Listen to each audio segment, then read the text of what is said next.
Voici à bord du 60 pieds IMOCA, 18 m 29, à bord duquel nous allons faire la Transat Jacques Vabre cette année et le Vendée Globe l'année prochaine, le tour du monde. Donc voilà, ça change de dimension, ça change de mensuration et on va faire une petite visite du bateau maintenant. Donc c'est un petit peu le bazar à bord parce qu'on est en train de faire des manutentions pour sortir le bateau pour son chantier de préparation. Là on est dans la cabine, donc on voit bien que ça change de mensuration de notre ancien bateau. Hein. Ça fait un peu esprit loft, tout est plus grand, tout est ouvert. Là je suis sur ce qu'on appelle le satellite, qui est en fait une partie avec la table à cartes, donc l'ordinateur et tous les instruments de navigation. La couchette, où je vais pouvoir dormir, donc finalement c'est beaucoup plus luxueux que sur notre ancien bateau, sur le Classe 40.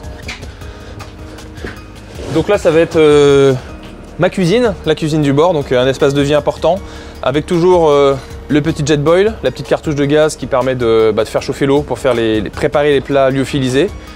Et puis sinon quelques rangements pour mettre des verres, un peu de nourriture, un petit placard, grand luxe quand même, pour mettre 2-3 choses.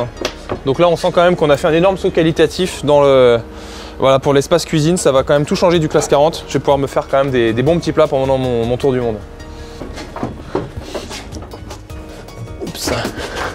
Donc nous sommes dans la partie avant du bateau, la soute à voile.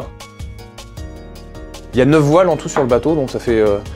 il y en a toujours sur le pont ou dans le mât qui sont envoyés, mais sinon ça fait toujours quand même pas mal de voiles à transporter à l'intérieur de la cabine. Depuis l'arrivée de la route du Rhum à Pointe-à-Pitre, une très belle route du Rhum en 9e position, il s'est passé pas mal de choses. La course a continué, mais cette fois-ci à terre, avec la recherche des partenaires, l'achat d'un bateau. Et cette course hivernale a été couronnée de succès après beaucoup de travail. J'ai l'entreprise de catering Newrest qui m'avait fait confiance sur la route du Rhum, qui s'est lancée dans l'aventure très tôt et qui a permis de lancer le projet. Et j'ai un copartenaire qui nous a rejoint et qui sera annoncé très prochainement. Même si le budget n'est pas totalement bouclé et que je recherche encore des partenaires secondaires, je peux dire aujourd'hui que l'aventure est lancée et que je serai à coup sûr au départ du prochain Vendée Globe. On a sorti le bateau de l'eau pour faire un chantier, vérification de certaines pièces névralgiques du bateau, optimisation de certains détails, mettre le bateau aux couleurs des nouveaux partenaires. Il va être mis à l'eau ensuite fin juin et ensuite ça va être un gros programme d'entraînement pour prendre le départ de la Transat Jacques Vabre fin octobre 2015. Mon programme, ça va être d'apprendre à naviguer sur le bateau, mais aussi à terre de travailler le physique, parce que ce sont des bateaux, j'ai pu le constater pendant le convoyage, très physiques.